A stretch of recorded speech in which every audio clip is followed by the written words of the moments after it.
Hello there, and welcome to Just About Earth, where curiosity moves slowly and stories unfold like embers glowing in the dark.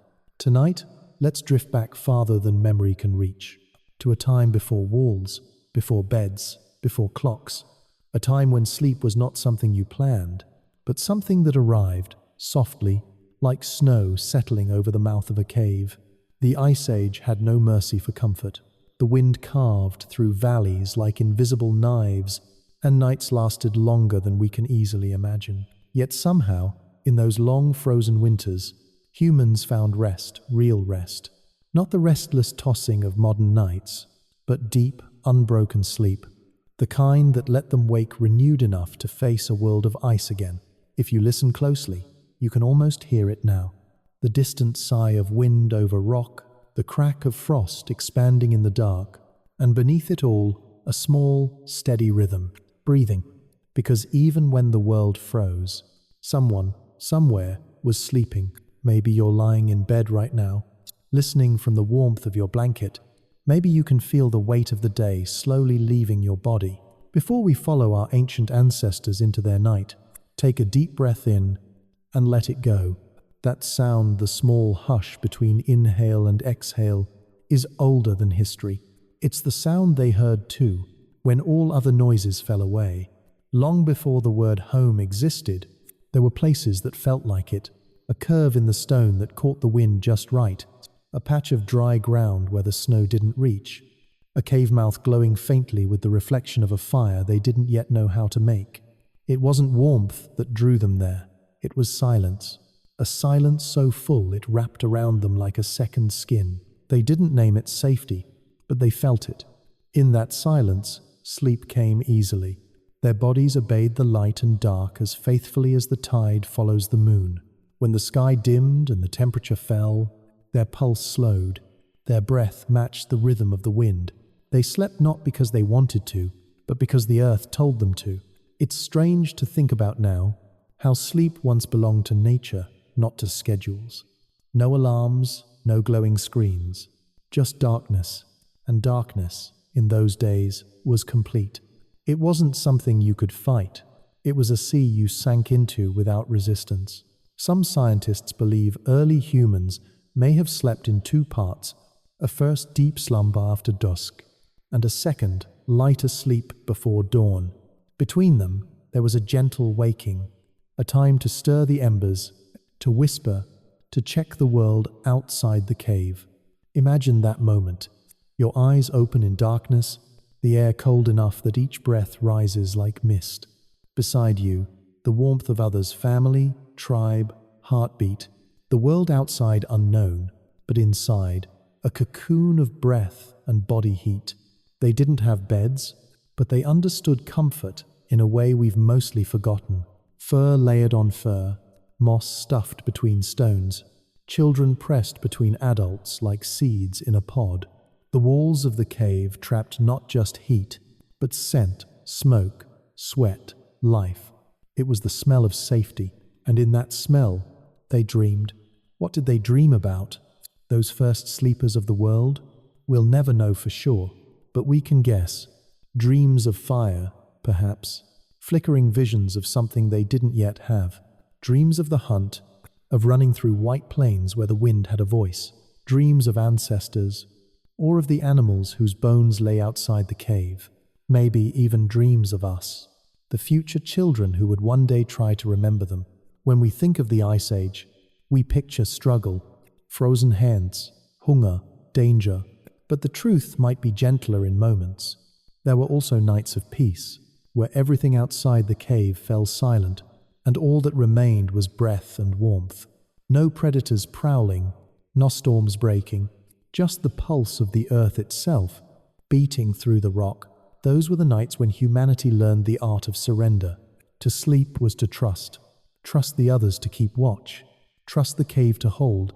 Trust the fire when it finally came to not burn out. In that act of surrender, our species learned something sacred, that rest is a form of survival. Even now, our bodies remember. The drop in temperature that makes you drowsy, the comfort of darkness, the hush of wind that soothes you to sleep, they are echoes of that ancient night. You are not so far removed from those who slept beside the embers. Every heartbeat you feel before you drift off has been passed down through them, through millions of winters, each one teaching your body how to endure. So as you lie there tonight, in your room, safe from the cold that once ruled the world, imagine this: a cave glowing softly, a group of figures curled like commas in the dark, the faint crackle of a small fire, the steady rise and fall of breath. Outside, snow falls on stone. Inside, warmth gathers. No one speaks. No one needs to. They are asleep, not escaping the cold, but becoming part of it, letting the rhythm of the earth itself rock them into dreams. And if you listen carefully, you might still hear them. The first sleepers, the keepers of warmth, the dreamers beneath the ice. What if those ancient sleepers, huddled in darkness, were not shivering in misery, but resting in perfect balance with the world? What if the frozen night, the snow, the wind that howled through narrow valleys, were not enemies at all, but part of the same rhythm that taught them peace? It's a strange question to ask, isn't it? We imagine the Ice Age as a long punishment of cold, a time when survival was a full-time occupation. But what if we've misunderstood it? What if, in that quiet, breath-frosted age, humans actually slept better than we do now? That's tonight's question. Why did early humans sleep so well when the world was frozen? Why does a species born in the cold now struggle to rest in warmth? And what did those long nights teach us about the kind of creatures we would become? If you think about it, everything that makes modern sleep so fragile, the noise, the light, the constant rush, simply didn't exist then. There were no glowing screens to trick the brain, no alarms to divide the night from the morning. There was only dark, and within that darkness, a kind of stillness so complete that the mind had nowhere to go but inward. Scientists call this circadian alignment, the body and the planet moving in sync, each listening to the other's signals. When the earth cooled, our ancestors' bodies cooled too. When daylight faded, their pineal glands released melatonin, ushering in sleep as naturally. As tides follow the moon, it wasn't a luxury. It was the law of life itself. But there's something more mysterious in that idea, something beyond biology. Because sleep isn't only about body temperature or light, it's about trust. To fall asleep is to let go, to hand yourself to the world for a few unguarded hours, and believe you'll still be here when you wake. And somehow, even surrounded by ice and predators, those early humans learned that trust. They built it together, layer by layer, the same way they built warmth. Picture it: a group gathered near the back of a cave, furs piled thick, firelight flickering across stone.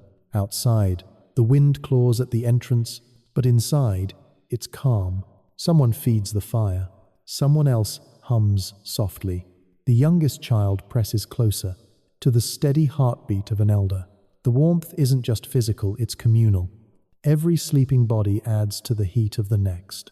Every heartbeat is a small promise. You're safe now.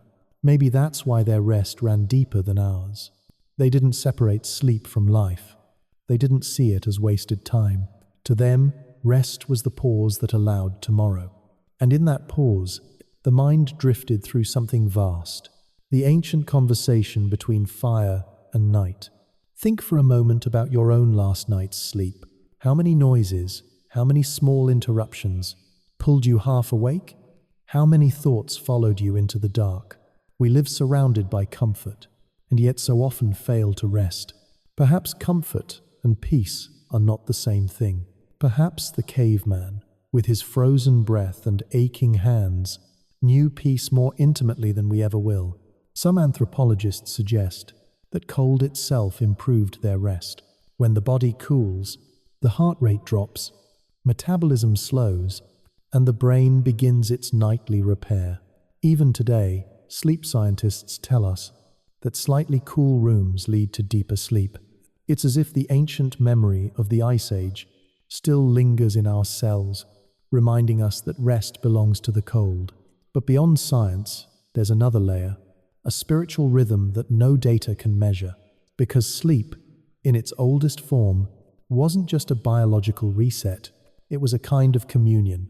Each night, humanity surrendered to the same darkness that covered the forests, the rivers, the herds of mammoth. They closed their eyes and joined the larger stillness of the earth. It was trust turned into ritual, a nightly rehearsal of belonging. Maybe that's why, even now, we seek the same feeling. We dim the lights. We wrap ourselves in blankets that mimic fur. We light candles that echo the glow of ancient fires. We recreate, unknowingly, the same conditions our ancestors mastered tens of thousands of years ago. Their winter nights live quietly inside our rituals, in the way we turn toward warmth, in the hush that fills a room when someone falls asleep beside us. Still, the question lingers. Did they know what they had? Did they realize that their rest was a kind of perfection? Or was it simply the only way to survive? The body learning to sync with the slow breathing of the ice? Maybe it doesn't matter. Maybe perfection doesn't require awareness. Maybe peace comes from not needing to question it at all. When we chase comfort, we disturb it. When we label calm, we lose it. The cavemen didn't ask if they were sleeping well. They just slept. They trusted the night to hold them, and that trust was enough. As the fire dimmed and only embers glowed, they would shift closer together, hands touching hands, their shadows melting into one shape. Outside, the aurora rippled faintly over a frozen world, painting the snow in silent color. Inside, no one saw it. Their eyes were closed. Their minds were somewhere between warmth and dream, traveling in a darkness that wasn't frightening, just endless and kind. And maybe that's the answer. Maybe the best sleep the human race ever had came not from abundance, but from surrender. Not from perfect beds or perfect rooms, but from knowing, deeply, that the night would keep its promise. So as you lie here now, with your own quiet and your own breath, try to remember them, the ones who came before fire, before walls, before worry. Imagine that same wind, moving through your lungs, that same darkness pressing gently against your eyelids. You are made of them, and somewhere deep inside, your body still remembers how to rest like stone in winter. Before we go any further, pause for just a moment. Where are you listening from tonight? Are you somewhere warm, wrapped in blankets, or maybe in a small room with a single dim light? Perhaps you're lying in the quiet dark, head resting on a pillow that still remembers the shape of your day. Whatever your setting, you're not alone. You're sharing something ancient, the act of closing your eyes and surrendering to the rhythm of the earth. It's easy to forget that every night, billions of us are doing the same thing. Across time zones and seasons, in cities that never sleep and villages that still listen to wind, we all return to that same place our ancestors once knew, the space between waking and dream, the space that doesn't belong to any century. So breathe with them for a moment. Breathe with the ones who came before you, those who lay on stone floors under pelts and sky, and those who, even now, sleep under the same stars, the same moon, the same invisible pulse of night. Because the air that fills your lung is not new. It has moved through forests, through oceans, through the nostrils of mammoths and the caves of forgotten tribes. Every breath you take is a small inheritance of all the sleepers who came before. And maybe, if you listen close enough, you can still hear them, not in words, but in the hush of the world when everything finally slows. It's a strange thing to realize, isn't it? That sleep is the one ritual no one ever had to invent. We didn't discover it. We remembered it.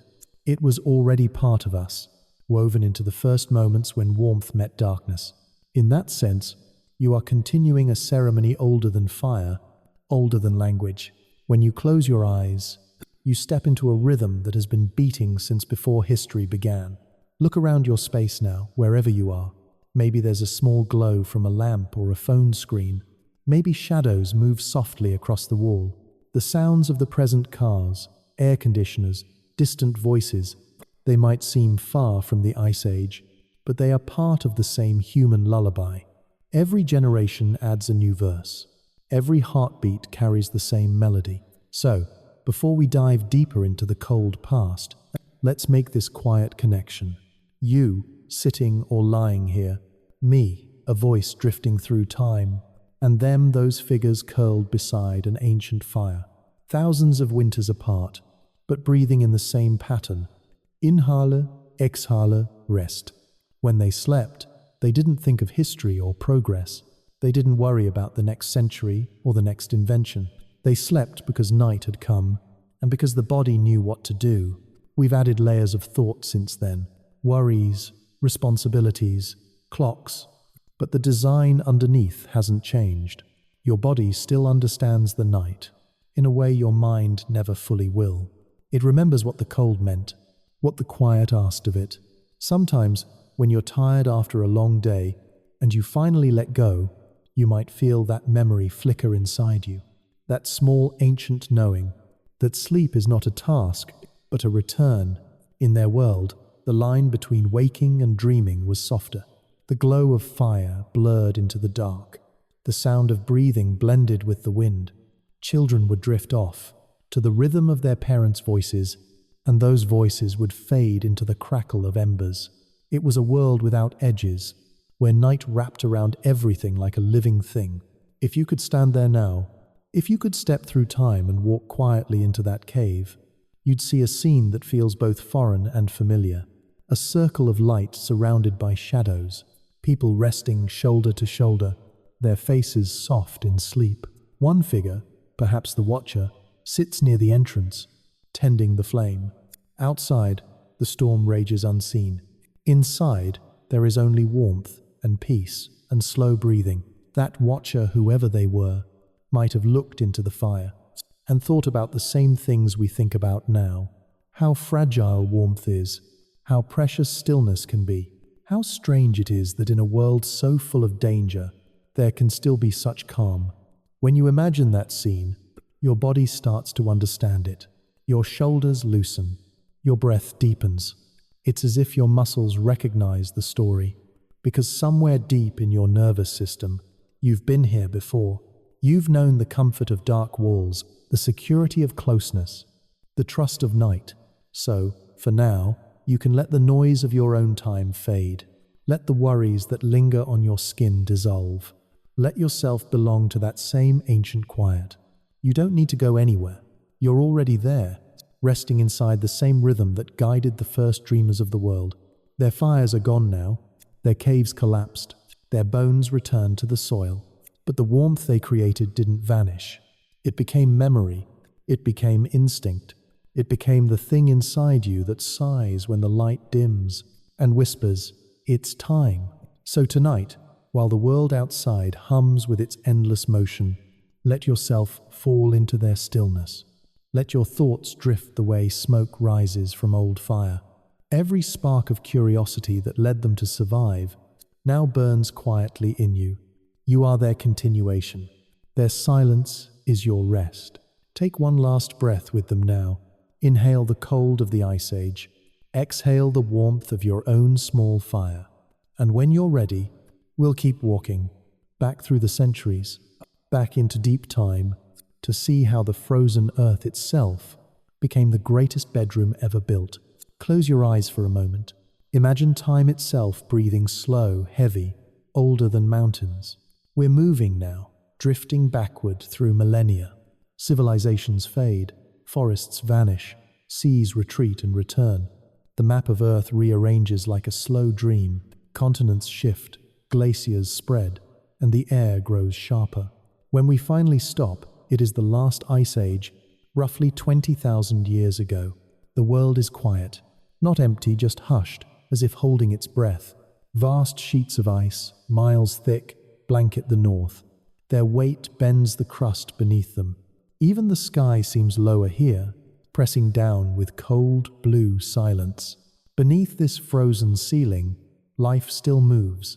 Slowly, carefully, stubbornly, mammoths graze along the tundra's edge, their breath hanging like ghosts in the dawn. Woolly rhinoceroses scrape frost from the ground.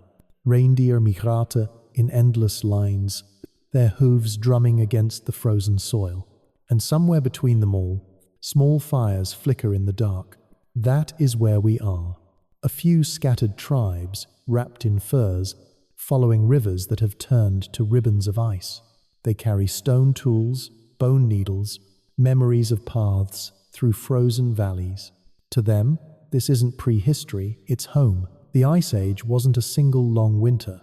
It was a rhythm, an alternation between deep freezes and brief thaws. The glaciers advanced and retreated, like slow tides made of ice. When they advanced, they carved mountains, reshaped rivers, and ground the land down to shining stone. When they retreated, they left behind valleys, lakes, and plains. Where life bloomed again, humans learned to live in both. They became creatures of edges, thriving in the spaces between warm and cold, light and dark, life and death. Every night was a negotiation with the elements, and sleep was part of that agreement. If you were standing on one of those plains right now, you'd feel the world stretching wide and white around you. The stars above would burn brighter than you've ever seen, uncut by city glow, unbroken by smoke. You'd hear nothing but the sigh of wind across the snow. And maybe, if you listened long enough, the faint, hollow groan of the glacier itself, a sound like the earth turning in its sleep. In that world, the sun was a visitor. Its warmth came briefly, then vanished. The rest belonged to the cold and the creatures who had learned to love it. Human skin met wind like stone meets water, rough at first, then yielding. Every movement became deliberate, every decision a question of heat or hunger. To waste energy was to risk death. So they lived efficiently, in harmony with scarcity. They didn't fight the cold, they moved with it. And in doing so, they became masters of endurance. Their shelters reflected that understanding. Caves when possible, deep hollows shaped by time, where the air stayed steady and dry. When caves weren't available, they built huts from mammoth bones and hides, circles of ivory and fur glowing faintly from within. At night, when the firelight flickered through those skins, the camp must have looked like a constellation fallen to earth, tiny stars glowing in the snow. The temperature outside could drop to -40 degrees. Inside, near the fire, it was bearable, even warm. The trick wasn't to conquer the cold. It was to let it shape the rhythm of life. Their days were short. The sun rose weak and low, painting everything in blue and silver.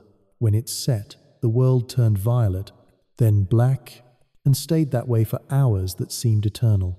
But they didn't fear the dark. They needed it. It was during those long stretches of night that their bodies repaired themselves, their minds wandered into dreams, and their communities bonded over shared silence. The Ice Age night was long enough to think, long enough to remember, long enough to rest without guilt. When modern humans talk about deep time, they usually mean geological ages, millions or billions of years compressed into ideas. But for them, deep time wasn't an abstraction. It was a feeling. You could sense the age of the world in the rock beneath you, in the rhythm of ice dripping from a stalactite, in the way seasons crawled instead of ran. To sleep in that world was to sink into something older than language, older than fear. Imagine lying there now, furs pulled tight, your breath visible in the faint orange light. The walls of the cave breathe too, their surfaces glistening with thin layers of frost. You hear the drip of melting ice somewhere in the dark. It keeps time like a heartbeat. The wind outside moans through narrow openings, not unlike the sound of the sea in distant ages. And beneath that, so low you almost can't notice, there's a pulse, the slow cracking and shifting of the glacier far away. It's the planet itself moving, a reminder that even in stillness, nothing truly stops. You close your eyes. For a few seconds, you can't tell where your body ends and the cold begins. Then warmth gathers in your chest, the warmth of shared breath, the comfort of belonging to something vast. The cave around you becomes not a shelter, but an extension of yourself, a second skin made of stone and silence. The Ice Age was harsh, yes, but it was also sacred in its quiet. It stripped life down to its essence. Eat, move, rest, dream. And in that simplicity, our species found balance. We are the descendants of those who slept through the coldest nights, who learned not to fear darkness, but to make peace with it. When you rest tonight, you're echoing their rhythm, a small modern heartbeat, beating inside an ancient pattern. The world outside your window may be full of noise, but beneath that, the same deep hum continues. Earth turning, ice melting, wind crossing plains that once held firelight and breath. This is deep time, and you are part of it, a traveler between warmth and frost, awake in the lineage of dreamers, who once slept in a frozen world and woke to a new dawn. Cold does strange things to the body. It slows, calms, conserves. It quiets the pulse, steadies the breath, and tells the brain, almost in a whisper, rest now. Long before humans understood the science of sleep, their bodies already knew its physics. They knew that warmth isn't constant, that energy must be guarded like firelight in the wind. They knew that night was not the enemy. It was part of the same cycle that allowed them to live. Modern researchers call this thermal synchronization, the body's ancient dance with temperature. When we drift towards sleep, our core temperature drops by a few degrees.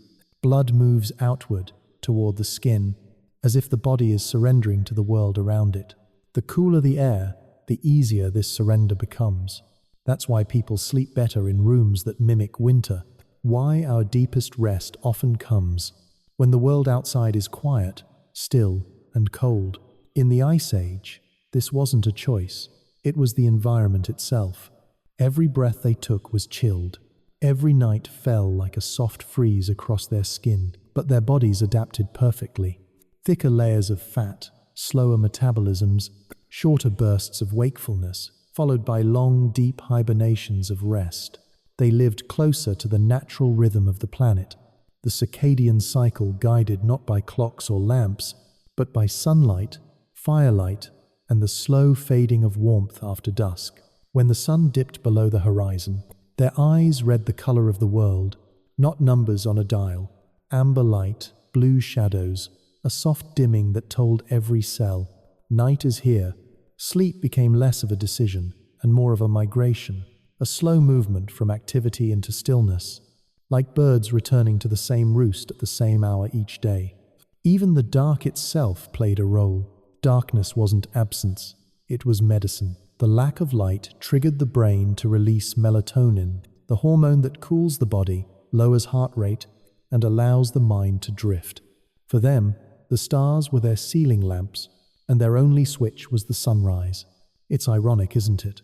We build walls to protect ourselves from nature, and in doing so, we wall ourselves off from the rhythms that once protected us. We fill our nights with light to keep the dark away, not realizing that darkness was always our body's lullaby. Somewhere, in the blood's memory, we still carry the Ice Age night, that faint preference for cool sheets, the comfort of silence, the calm that comes with winter air. They're not coincidences. They're echoes of survival. Even the way we dream may come from that cold. In lower temperatures, the body's metabolism shifts. The brain uses less energy on movement and more on imagination, allowing longer phases of REM sleep, the realm of vivid dreams. It's possible that some of humanity's first myths, the visions carved into cave walls, were born from nights of deep, cold dreaming. Picture them again, sleeping close, bodies sharing warmth, firelight trembling on stone. Outside, frost blooms silently across the land, tiny crystals spreading like maps of thought. Inside, the cold sharpens each breath, but never enough to bite. It's the perfect balance. The body not too warm to stir, not too cold to shiver, just enough to settle into equilibrium. This is homeostasis, the invisible line between comfort and challenge, where the body performs best. Early humans lived on that line constantly. They didn't chase comfort, they adapted to its absence. And in doing so, their rest became purer, deeper, anchored to the rhythm of endurance. The mind, too, behaved differently in the cold. Cognitive scientists now know that cooler environments quiet the default mode network, the cluster of brain regions responsible for restless thinking. In cold and silence, mental noise fades. Thoughts slow down until they become simple, rhythmic, meditative. The Ice Age may have been harsh, but it was also the birthplace of mindfulness. To sleep in that world was not escape, it was communion. Each inhale carried the scent of smoke and snow. Each exhale joined the breath of others in the cave. The sound of crackling wood and distant wind created a white noise older than any machine. Their sleep wasn't isolated, it was shared. Each resting body influenced the warmth and rhythm of the group. Even in dreams, they were connected. When you sleep tonight in your soft bed, your thermostat holding the air at a perfect temperature, you are, in some small way, replicating that ancient science. The cool air that helps you drift off, the darkness that calms your nerves, the blanket that traps your warmth, they are technologies refined from instinct. It's fascinating to realize that comfort itself is not the natural state of rest. Contrast is, the body relaxes most when it feels the difference between warmth and cold, light and dark, safety and exposure. The cavemen didn't eliminate discomfort. They orchestrated it. They turned it into rhythm. Perhaps that's the secret we've forgotten, that sleep isn't something we create. It's something we return to. It belongs to the same cycle that moves tides and seasons. It hums beneath the skin like the sound of water beneath ice. So, if you find yourself struggling to fall asleep, imagine that you're back there again. A small fire burns nearby. Your breath fogs the air. Outside, the snow absorbs every sound. The cold wraps around you like a calm ocean. Inside your body, a single command whispers from the past. Slow down. Let your mind obey. Let the warmth gather, not from heaters or screens, but from within. Feel how your own body knows exactly what to do, how it lowers its temperature, how it releases the day, how it finds balance between frost and flame. That's not modern knowledge, that's ancestral memory. The science of cold is the language of rest. And the Ice Age, for all its silence and hardship, was humanity's first great teacher in how to truly sleep. There is a moment in the story of humankind that changed every night that followed. A moment so quiet, so small, that it could have been mistaken for an accident. A spark, a sound like dry grass sighing into flame. And suddenly, the dark was never the same again.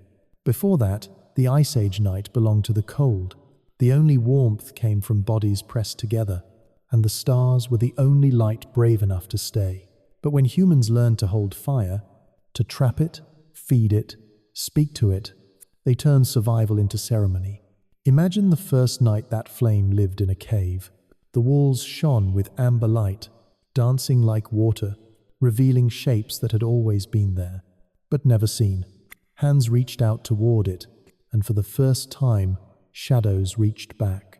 They must have felt awe, not just warmth, but wonder, because here was something alive, something that breathed and moved, something they could tend but not control, a being made of light and hunger.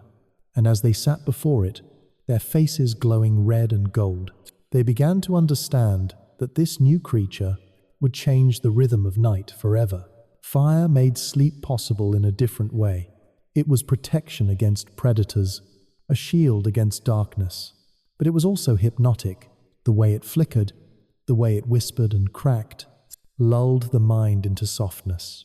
Neuroscientists say that staring into fire lowers the heart rate and releases endorphins, the same chemistry that prepares the brain for sleep. But our ancestors didn't need studies. They only needed to sit still and feel it. You can almost picture them now, a semicircle of weary bodies, the day's hunt finished, bellies full, eyes heavy, children tracing shapes in the dust, elders murmuring stories too old to be written. The flames throw shifting patterns on the wall, the first movie screen, the first theater of dreams. Somewhere between the crackle and the shadows, the human imagination was born. It's easy to forget that light creates darkness. Before fire, there were no shadows, only uniform night. But once light existed, so did mystery. The shapes on the walls moved like spirits, half real, half remembered. Those shadows became animals, gods, ancestors, warnings, and when the fire dimmed, they remained in the mind, carried into sleep as dreams. In that sense, fire was the first storyteller. It taught the mind to drift, to wander beyond the cave. Every flicker was a possibility, every ember a memory of the Sunday. Even now, when you stare at a candle or watch light shimmer through leaves, that same ancient hypnosis returns. Your breathing slows, your thoughts scatter like sparks. The brain recognizes an old friend. For prehistoric people, fire divided the night into zones of meaning. At the edge of the flames glow safety, warmth, community. Beyond it, unknown, danger, the endless dark. And so, the circle of light became a small universe, a boundary between what was understood and what still waited to be discovered. In that small space, humans learned to feel safe enough to close their eyes. Sleep changed. It became deeper, less restless. The flicker of light painted comfort across closed lids. The heat eased aching muscles. The smell of smoke told the body that others were near. Even fear learned to rest. Psychologists call it the primal hearth effect. Our nervous system still responds to the sound and color of fire, as if we were back in that cave, protected by its glow. That's why modern people find peace in campfires, fireplaces, even the faint hum of a heater. We are wired to relax in the presence of flame. But fire did more than soothe. It extended the day. For the first time, humans could stay awake after sunset, gather, share, plan, create. The light stretched thought into the dark. Stories began. Language evolved. Ideas flickered to life just like sparks. And when sleep finally came, it came with new visions, memories of the fire's dance, dreams of things that didn't yet exist. The warmth also made something else possible: trust. When one person kept the fire alive, others could rest. The role of watcher and sleeper became a cycle, each trusting the other with life. That's how community deepened, through alternating vigilance and vulnerability. When you slept by the fire, you were never alone. Even in science, warmth and companionship still shape the chemistry of rest. Oxytocin, the hormone of safety and connection, rises in the presence of warmth and touch. The first shared fires may have been the first medicine for loneliness. They made sleep not just biological, but emotional. So, when you see an image of early humans around a fire, don't just imagine struggle or survival. See intimacy. See the invention of comfort. The fire was their hearth, their television, their alarm clock, their prayer. It was the steady heartbeat of night. Outside, snow might have been falling, wind clawing at the mouth of the cave. But inside, warmth pulsed softly, light moving like breath. The people inside would curl closer, their shadows overlapping until they looked like one. And in that merging of bodies and flame, something profound happened. The boundary between self and world dissolved. They weren't fighting the cold anymore. They had made peace with it. That peace still lives in you. When you light a candle before bed, when you dim the screen, when you let the last glow fade across your room, you are echoing the same ritual. You are recreating that circle of light, telling your body, you are safe now. Close your eyes and imagine that cave again. The fire hums softly, casting a faint red shimmer on the walls. The smell of wood smoke, the rhythm of crackle and sigh. Someone feeds the flames one last branch, then lies down beside the others. The night accepts them. The shadows fold back into stillness. The stars outside move in silence, watching as they always have. And within that tiny chamber of light and warmth, humanity sleeps, no longer afraid of the dark, but dreaming inside it. Fire gave them light, but shelter gave them peace. To sleep, truly sleep, a person must feel the world pause around them. They must believe, if only for a few hours, that the walls will hold. That belief, that small miracle of safety, was something early humans had to build with their own hands. It began with caves. Those dark hollows carved by time and water became the first architecture of warmth. They were not designed by intention, but discovered by need, each one unique, some wide and open like cathedrals, others narrow and secret, where sound itself seemed afraid to enter. Inside, the air stayed still. The stone remembered the day's warmth and released it slowly into the night. Caves were more than shelter, they were extensions of the body. Their walls curved like ribs, their floors held the scent of smoke and sleep. To walk into one after the freezing dark was to step inside the earth's own lungs. The temperature barely changed, steady as a heartbeat. It was the perfect balance between isolation and belonging, not cut off from nature, but cradled by it. If you listen, you can almost hear the sound of their evenings, a faint crackle from the hearth, the occasional shuffle of someone turning in sleep, drops of melted ice tapping the stone. The acoustics were soft, forgiving. Every sound seemed smaller, as if the cave itself hushed them to rest. When caves were scarce, humans made their own. They built from what the land offered: mammoth bones, driftwood, hides, and snow. In the frozen plains of Siberia and Ukraine, archaeologists have found the remains of circular huts, made entirely of ivory and skull, the bones curved upward like the ribs of a giant beast, covered in thick pelts to trap the heat. Inside, a small fire pit burned at the center, its smoke finding escape through a hole in the roof. Around that fire, people arranged sleeping spaces in a perfect spiral, a geometry of warmth and trust. They understood airflow long before physics gave it names. The entrance faced away from the wind. The walls were layered to insulate. Ashes were buried under bedding to hold heat. Every inch was a conversation with the elements. Not domination, but partnership. Avon materials had meaning. Grass and moss filled the gaps between stones, not only sealing drafts, but softening the floor. Animal hides hung at entrances like curtains, fluttering faintly as people passed through. The entire dwelling breathed. Inhale when the fire roared, exhale when it faded. Imagine lying there after a long hunt. The air outside is sharp enough to sting your lungs, but inside, the warmth is gentle and fragrant.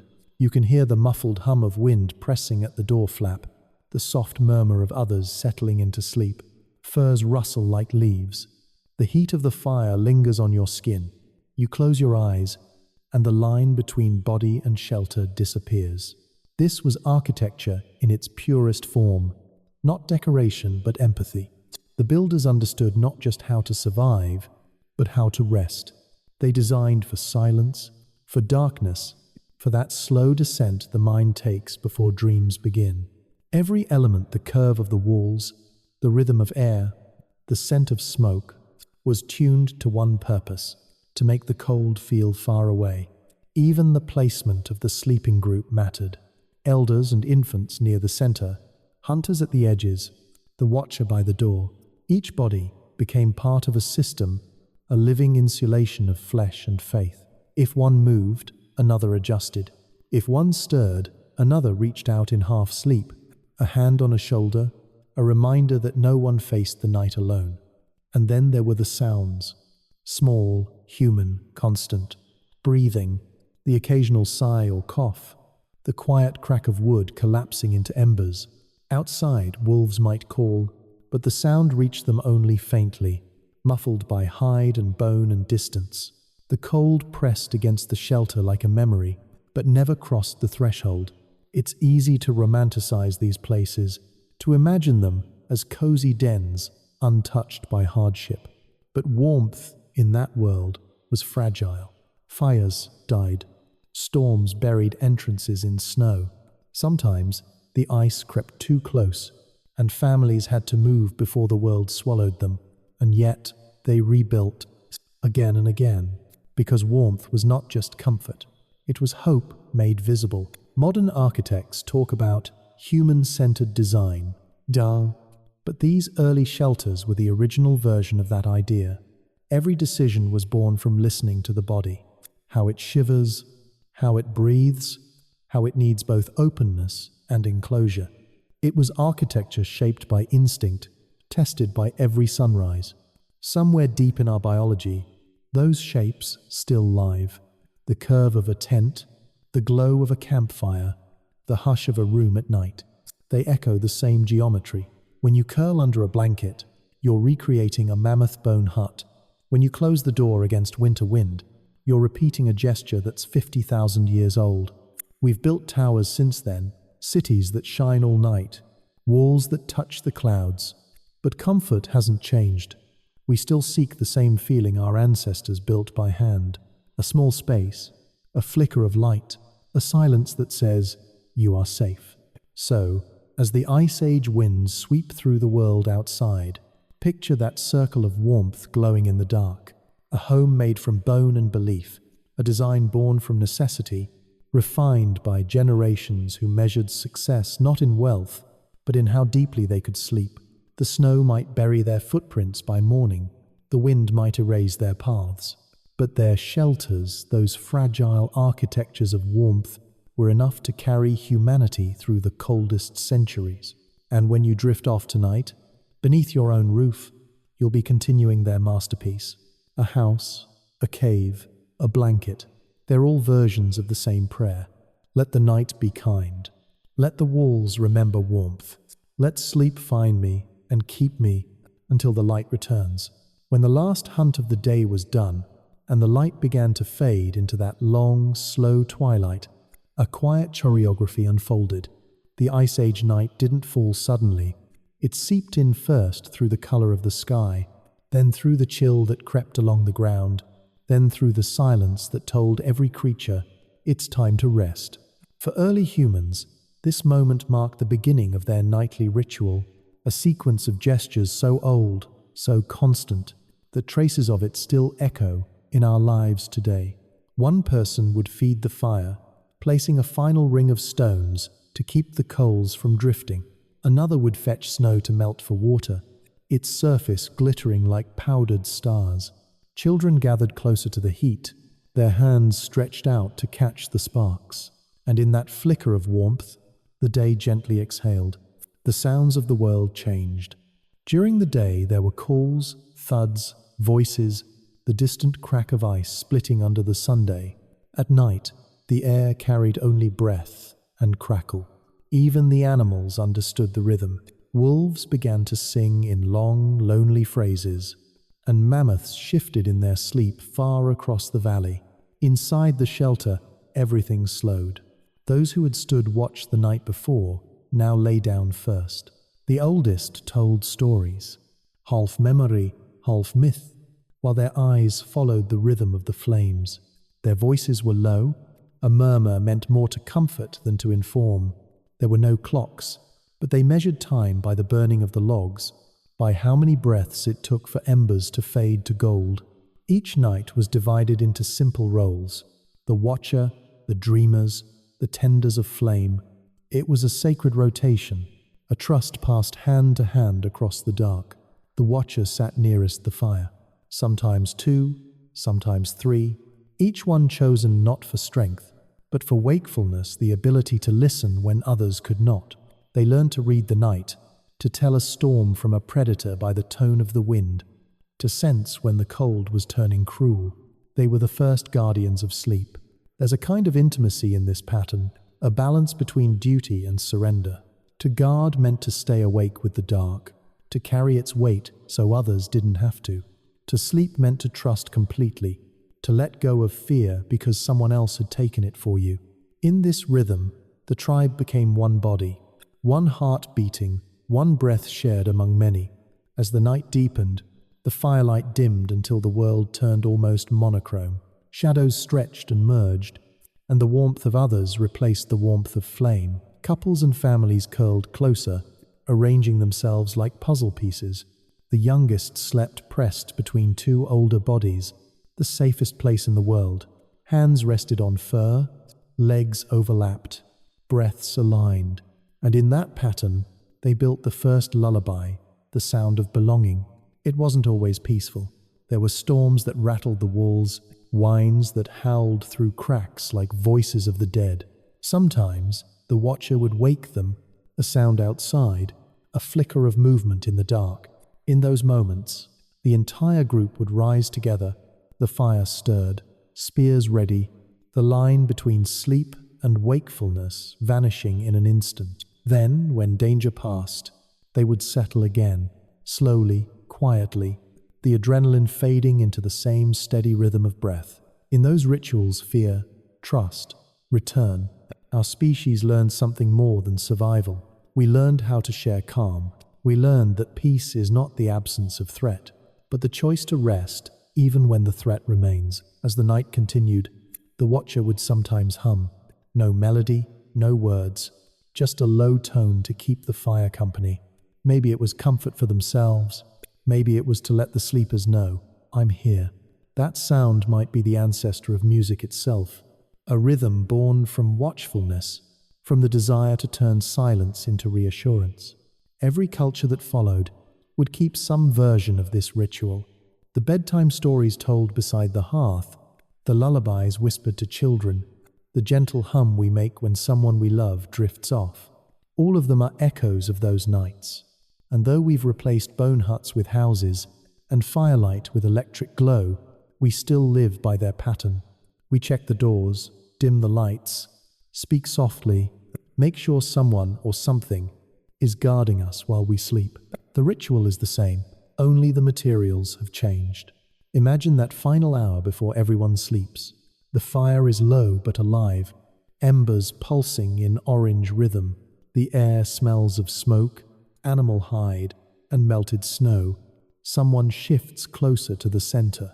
A child mumbles in half-dream. An elder whispers the same story they told last winter, of a great white bear that could walk between worlds. The words blur with the crackling of wood, and one by one, the voices fade.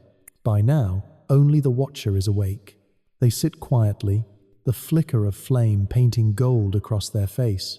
Outside, the sky glows faintly with the green shimmer of aurora, but they don't look up. They stare into the fire, as if it's the heartbeat of the world. Somewhere behind them, the others are breathing in unison. It's a sound the watcher will remember forever. The breathing of the tribe, the proof of life. The cold presses against the walls, but it cannot enter. Inside, warmth holds its ground, and in that small sleeping circle, the human spirit survives another night. By morning, when the first light touches the snow, they'll wake slowly, stretch, feed the fire again, step out into the pale day, to track, to hunt, to live. But for now, in the deep hours between midnight and dawn, the only thing that exists is breath, fire, and the soft, eternal rhythm of being alive together. Dreams began here, in the dim glow between flame and darkness, where shadows moved like living thoughts. Long before words like subconscious or REM sleep existed, humans had already discovered the doorway inside their own minds. They didn't call it dreaming, they called it listening, listening to what the night wanted to say.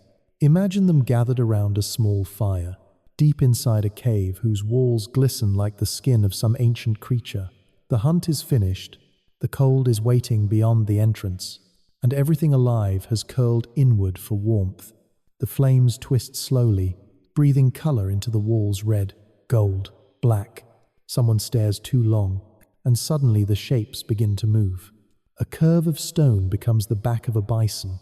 A crack looks like a horn. Soon, it's not just imagination, it's vision. That moment, that flicker of seeing more than what's there, was the first dream outside of sleep.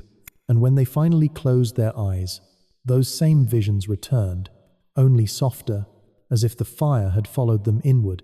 Scientists now believe that dreams are how the brain repairs itself, a quiet rehearsal of memory, emotion, and possibility.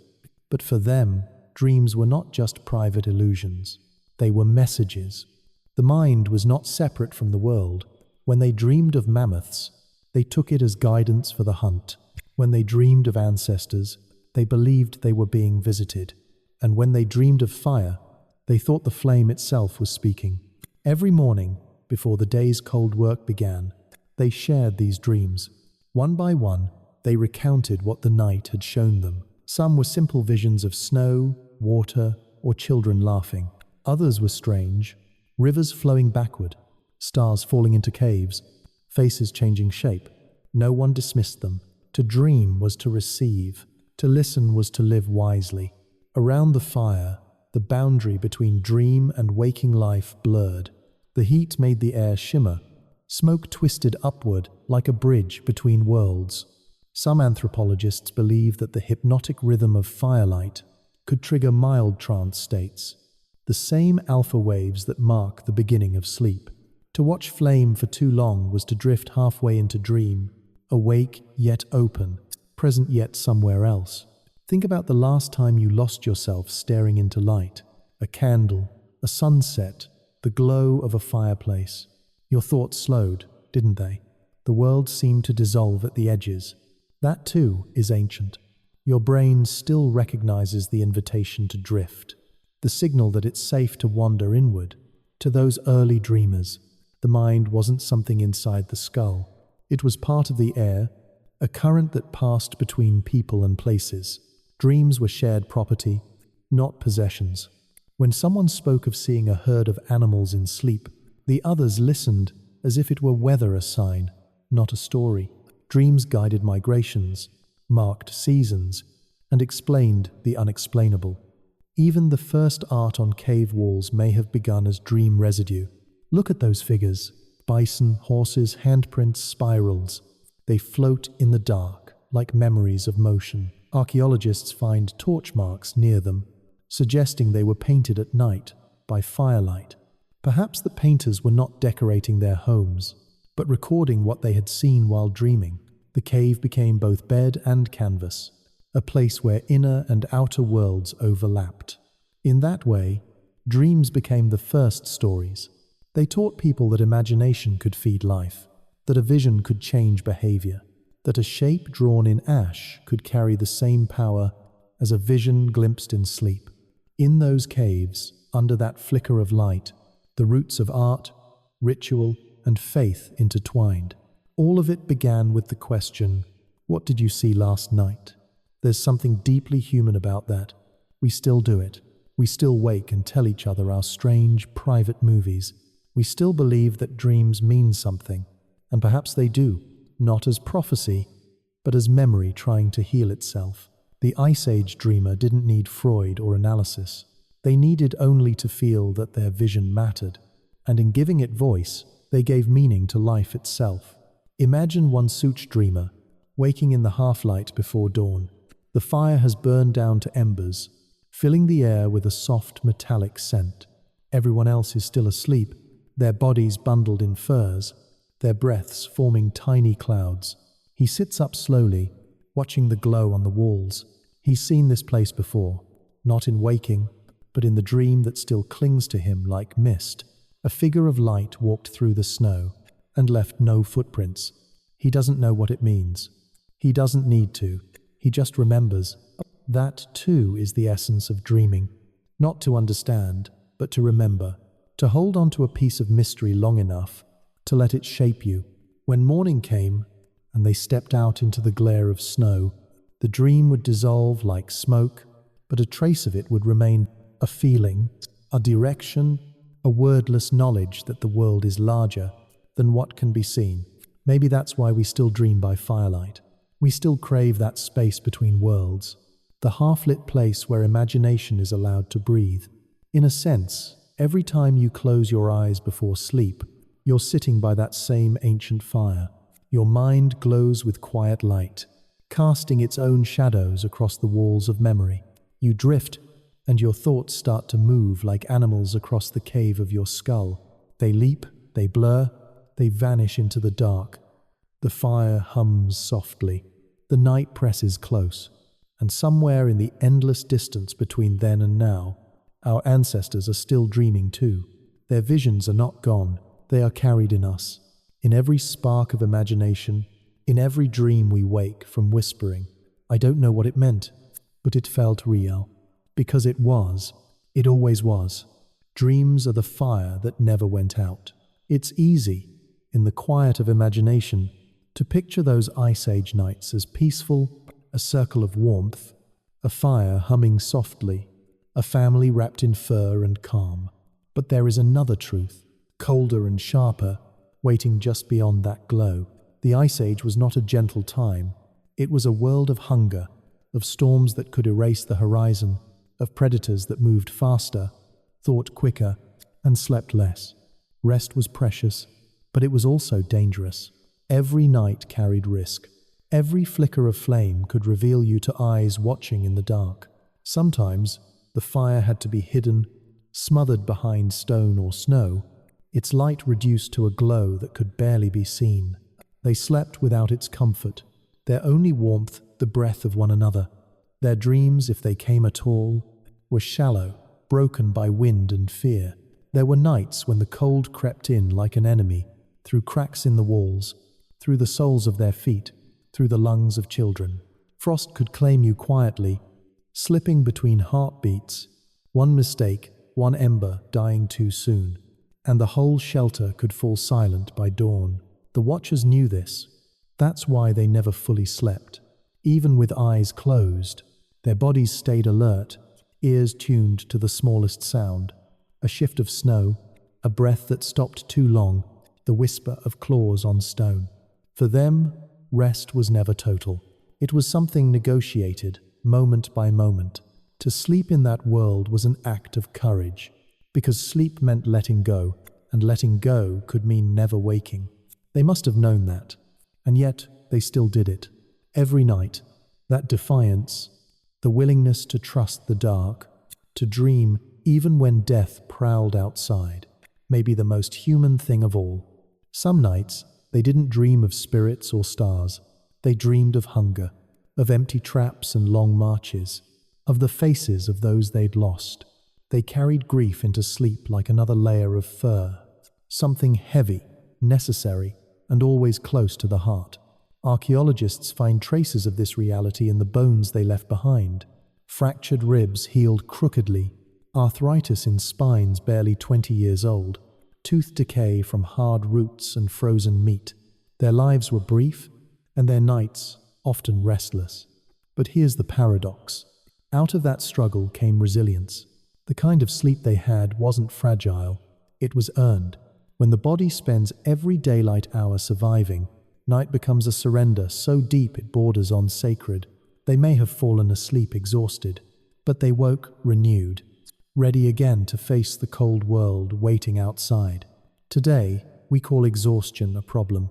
Back then, it was peace. It meant you had done enough to deserve rest. Even fear itself had rhythm. They learned when to listen, when to move, when to still their breath and let the danger pass.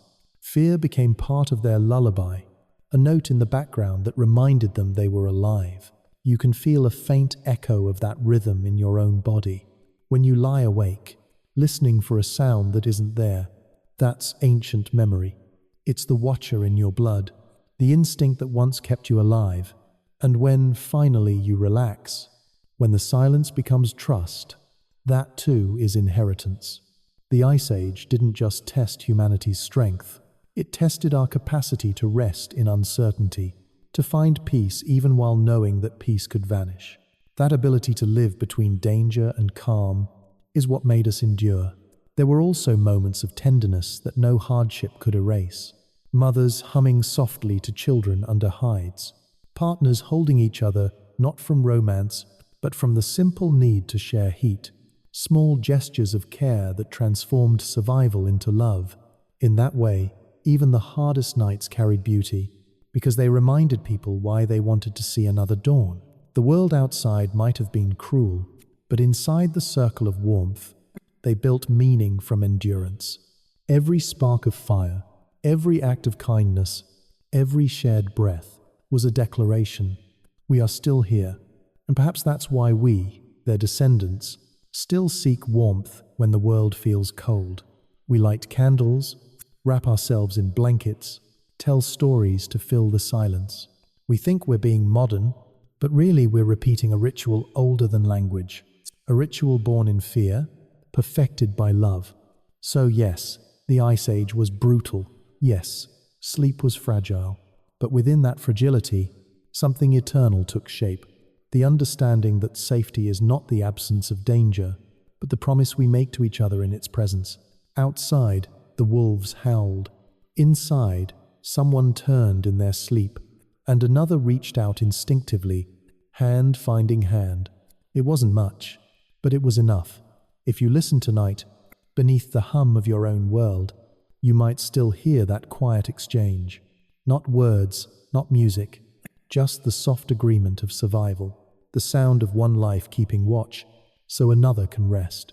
And that, more than warmth, more than fire, is what carried humanity through the cold. Our ability to sleep even when the night was uncertain. Our ability to trust that the dawn would come. Close your eyes. We're going back inside, into the cave, into the heart of a night so old. That time itself seems to move slower here. The fire is small now, a pool of light breathing softly in the dark. It paints the walls with a living glow, gold, red, then gold again. Like the heartbeat of the earth made visible, you are lying among others. You can feel their warmth through layers of fur and hide. Your back presses against stone that's been smoothed by 1,000 nights of sleep before yours. The air is thick with the scent of smoke, burned wood, damp earth, and the faint sweetness of animal fat melting in a clay bowl. Outside, snow whispers against the rock. You can hear it in patterns, a soft hissing when the wind drifts, a hollow knock when ice slides from the roof. Each sound is familiar. Each one has a name. Inside, the cave breathes with you. Every inhale draws in the cold. Every exhale warms it, turning frost into mist. You can see it rise from mouths, from nostrils, from the small cracks where breath escapes into the dark. In the faint orange glow, it looks like the cave itself is dreaming. There are maybe 10 of you here. Some are already asleep, their faces soft, their chests rising and falling in rhythm. Others linger in the half-world between wakefulness and rest, watching the fire, letting thoughts dissolve in its movement. Someone turns over beside you, the soft rustle of hide, the brush of a shoulder. A child murmurs a dream. An elder's hand, scarred and heavy, rests gently on their back until the murmuring fades. The watcher sits at the edge of the firelight. Their eyes are half closed, but never still. From time to time, they feed the flame with a piece of resin, and a thin curl of smoke rises like a ghost. It catches the light, then disappears into the ceiling's shadows.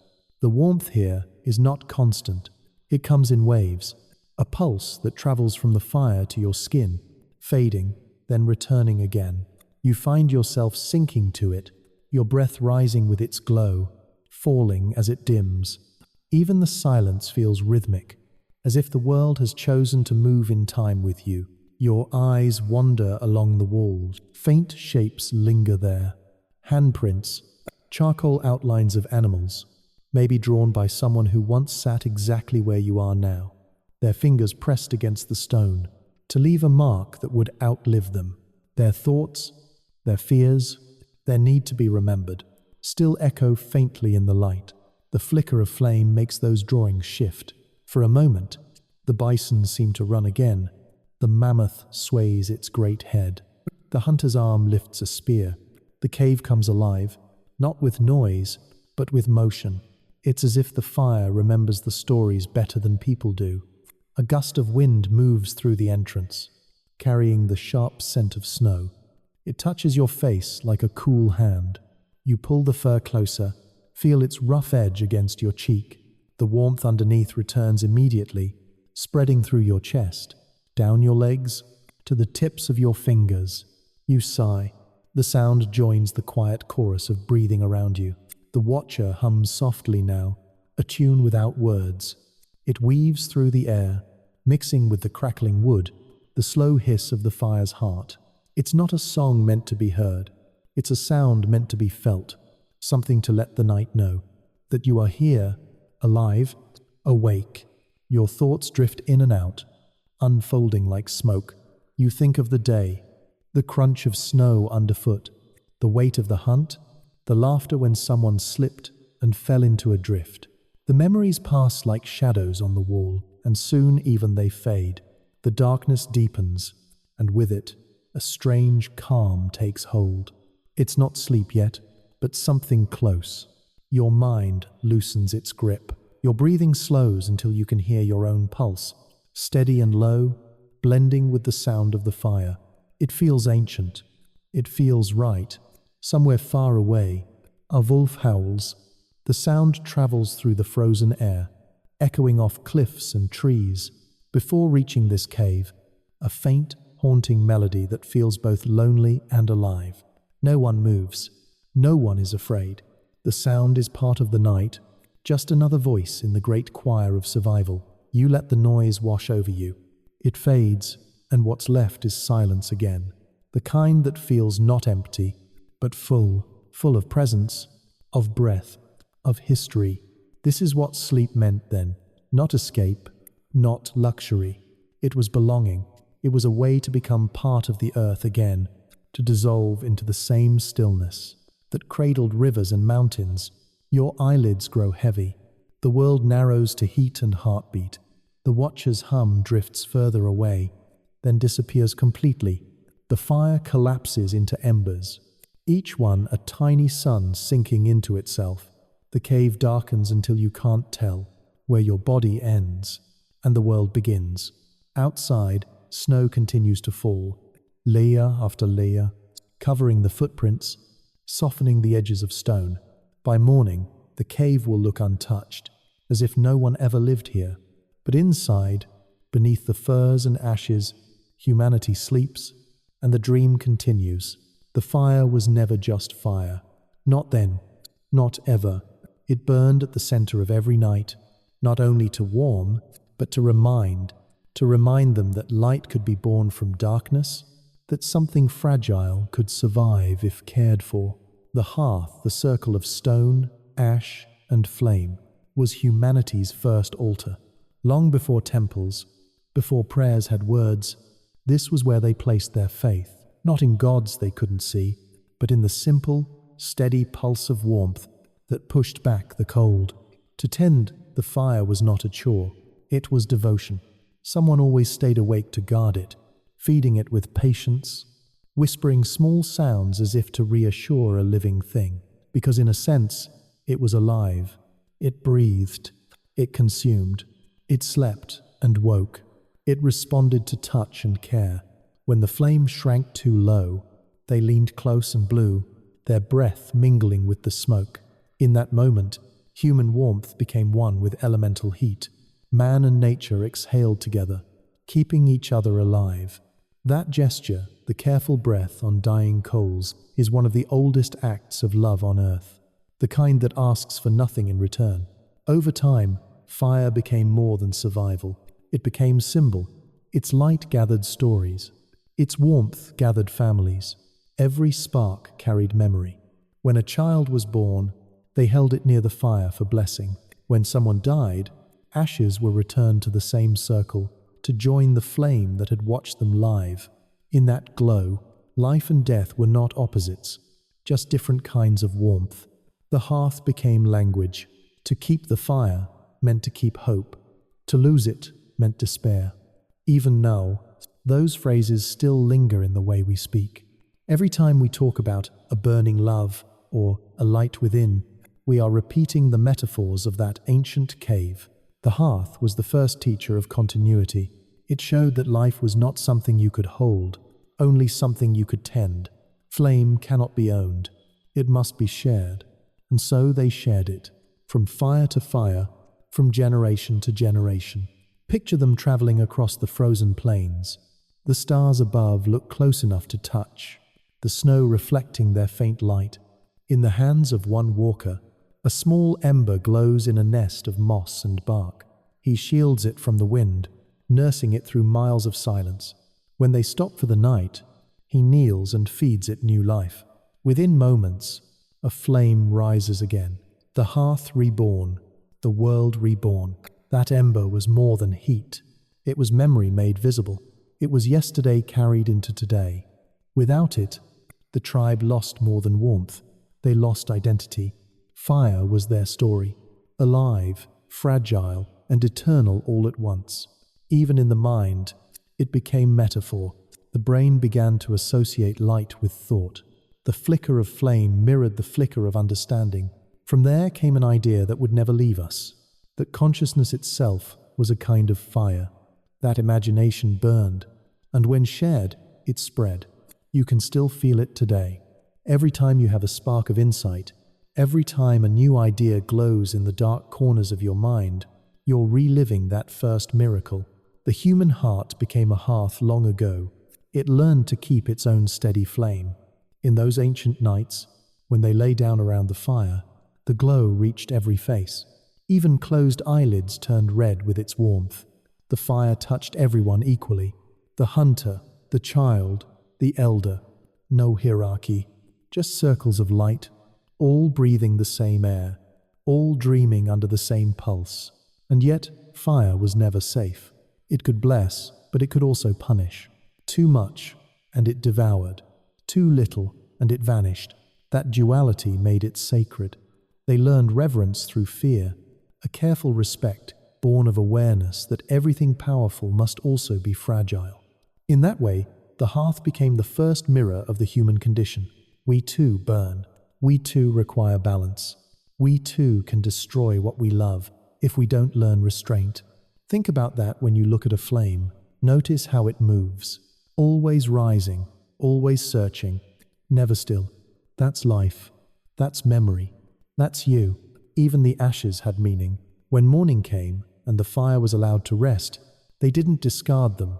They spread the ashes across the floor of the cave, mixing them with soil and fur. Over months and years, those layers built up, a soft, grey foundation of time. Generations slept on it, walked over it, and one day, archaeologists would find it and know this was a place where people tended warmth. Thousands of years later, we still gather around its echo. Our hearths are digital now, our fires electric, but the instinct is the same. We face light together. We tell stories in its glow. We trust it to hold the night at bay. So when you light a candle or sit near a lamp before sleep, you are not just making a room brighter.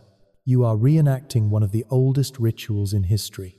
You are whispering to the same ancient flame, "Stay, keep me, remember me when morning comes." Close your eyes again. Imagine the fire in that cave one last time. Isambert pulsing slowly, like a heartbeat in the dark. Around it, humanity sleeps, dreaming of things that glow, things that change, things that never fully die. That's what the hearth was, a promise disguised as light, a quiet vow between people and the earth itself, that no matter how long the winter lasted, something would always remain warm. Would you like me to continue with part 13, Imagine Scene B, the first blanket, where we see the tenderness of invention, how early humans created warmth through touch, fur, and cleverness, turning necessity into comfort and inventing the first bed of humankind. There's a kind of beauty in simplicity, a moment when survival turns, almost by accident, into comfort. Picture this: the fire has quieted to embers, and the cave has become a cathedral of breath and silence. Snow presses against the entrance, muting every sound from the outside world. Only the steady rhythm of the sleepers remains. Somewhere in that soft, dark, a woman stirs. The wind has shifted. The cold seeps in. She reaches for the nearest hide, thick mammoth fur, heavy with warmth. But this time, she doesn't just wrap it around herself. She spreads it wider, over the child beside her, then over another body, and another. Soon the whole group lies beneath one shared layer, a single, wide skin. It's such a small thing, a simple gesture, but something new is born there in the dark. The first blanket, not a tool, not a weapon, not a fire to fight the cold, but something made purely for rest, for peace, for the feeling of being together. Anthropologists call this kind of moment cultural invention, but it's also something deeper, the birth of tenderness as technology, because every invention begins with care. Someone, somewhere, wanted others to be warm. That hide became a shared world. Its weight pressed them closer. Its warmth pooled between bodies, and beneath it, their breathing began to sink, slow, steady, like a tide against the shore. The group became one organism, bound not by speech or blood, but by temperature and trust. You can almost see it. The faint red light of the embers flickers across fur. The air smells of smoke and animal fat, and the ground beneath is padded with moss and reeds, soft and dry. They had learned to line their sleeping places with layers of plant fiber, not for luxury, but for insulation. Still, it felt good, and comfort, once discovered, is never forgotten. By morning, that patch of moss would carry the imprint of their bodies, tiny hollows where shoulders and hips had rested. Archaeologists have found these impressions still intact, frozen in the soil for tens of thousands of years. The shadows of the first beds. It's strange to realize we think of invention as something dramatic, but sometimes it's a quiet rearranging of the world to make it gentler. A blanket, a bed, a place to dream without shivering. They began to decorate those hides with patterns, marks of ownership, yes, but also art spirals, hands, and lines, drawn with charcoal or ochre. Perhaps it was practical, but perhaps it was also love, a way to turn warmth into beauty. Every stitch, every mark, a soft declaration you belong here. The idea of comfort was being born. It was still primitive, still fragile, but real. And from that day on, humans would keep improving it. Woven fibers, wool, silk, cotton, pillows, quilt, matresse. Each a descendant of that first hide, that first shared warmth in a cave of snow. Even animals understood it. Dogs curled at their feet. Wolves' half-wild companions slept nearby, drawn by the smell of smoke and safety. Their bodies added another layer of heat, their breath another rhythm to the symphony of rest. The line between human and wild blurred, and together they survived the night. The blanket was more than fabric. It was a boundary against chaos. Outside frost, predators, endless wind. Inside stillness. A small, perfect world where nothing moved, except dreams. When they slept beneath it, something changed in the mind. The body relaxed more deeply. The sense of danger softened. They began to sleep longer, to enter deeper phases of rest. Their brains healed faster, their memories grew stronger. The first steps toward creativity, empathy, and storytelling may have been taken after such nights, after sleep that was finally safe enough to wander. In that warmth, the imagination had space to grow. Perhaps that's why so many of our metaphors for safety are about blankets. A blanket of stars, a blanket of snow, a blanket of silence. Each one means the same thing, the world covering itself in calm. Even now, when you pull a blanket over your shoulders, you are echoing that gesture. You are performing an act so ancient that it exists in your bones. You are saying, I will make the world small enough to hold me. And that is the secret of rest. Not escaping the cold, but containing it, defining a space where fear cannot enter. They didn't know the word home, but they made one anyway. Not with walls, but with closeness. Not with locks, but with warmth. When the fire died low, the fur glowed faintly in its light. Hands moved in half-sleep, pulling it tighter, sharing what little heat remained. Someone sighed. Someone dreamed. Outside, the snow fell endlessly, patient and soft. By dawn, the blanket was frosted at its edges, its surface shimmering with frozen breath. But underneath, the people still slept, hearts steady, safe for one more morning. That's how comfort began, not as luxury, but as memory, the memory of being protected. And we've been chasing that same feeling ever since. When you pull your blanket up tonight, feel that echo. Feel how your body knows what to do. How the heat gathers between fabric and skin. How the air grows still. How you sigh without thinking. That's not habit. That's history. The first blanket was more than invention. It was a promise. A small, wordless vow made between humans and the night. We will care for each other. We will make warmth, even in the coldest world. Would you like me to continue with part 14, Science Meets Philosophy, where the narration blends biology and reflection? exploring how early humans' simple rest patterns became a foundation for wisdom, awareness, and the rhythm of thought itself. Bạn đã nói, tiếp tục, ChatGPT đã nói. Part 14, Science Meets Philosophy. To 1,050 words, documentary for sleep tone. Science can tell us how the body sleeps. It can measure brain waves, track breathing, record the cooling of skin as consciousness fades. But what it cannot measure, what it still struggles to describe, is the peace that comes with surrender. To understand that part, you have to look backward, to the cold nights where the mind of humankind first began to notice itself. In those early shelters, sleep was not only biological, it was philosophical, the first daily lesson in letting go. Each night, they practiced death without dying. Each morning, they rehearsed rebirth. When you live in a world of endless cold and uncertainty, you learn to find meaning in patterns, in repetition, in rhythm. And that rhythm became the foundation of both survival and thought.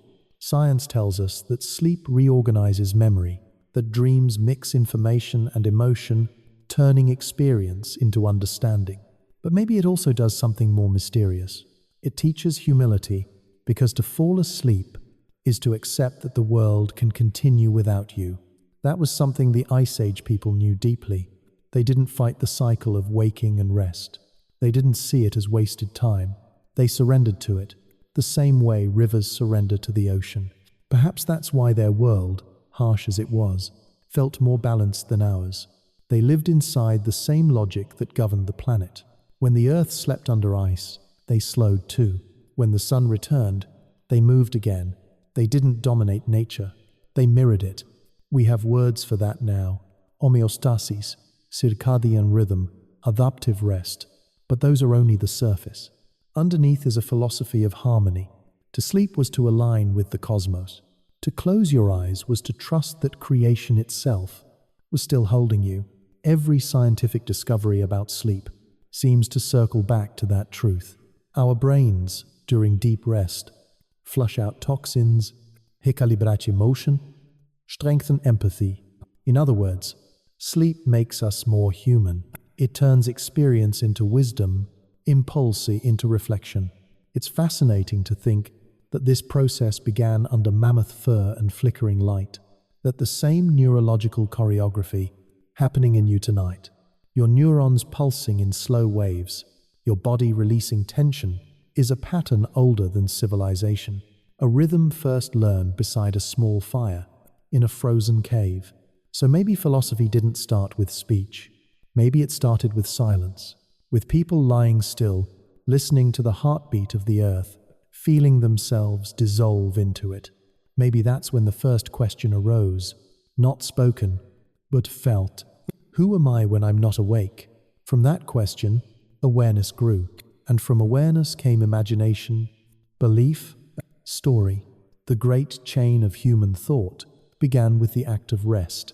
It's ironic, isn't it, that we imagine progress as movement, when the first step toward wisdom was stillness. Modern science keeps confirming what the ancients knew without words, that stillness is creative. When the brain stops reacting, it starts connecting. Dreams stitch fragments into insight. Sleep doesn't erase consciousness, it rearranges it. Think about it this way: the same forces that shape rivers and weather shape the rhythms of your own body. You are a small echo of geological time. The tides that pull the ocean also tug at your blood. The slow rotation of the planet sets the cadence of your rest. When you lie down, you are syncing with deep time. That realization once gave birth to reverence. When ancient people watched dawn return, after long nights of snow, they didn't take it for granted.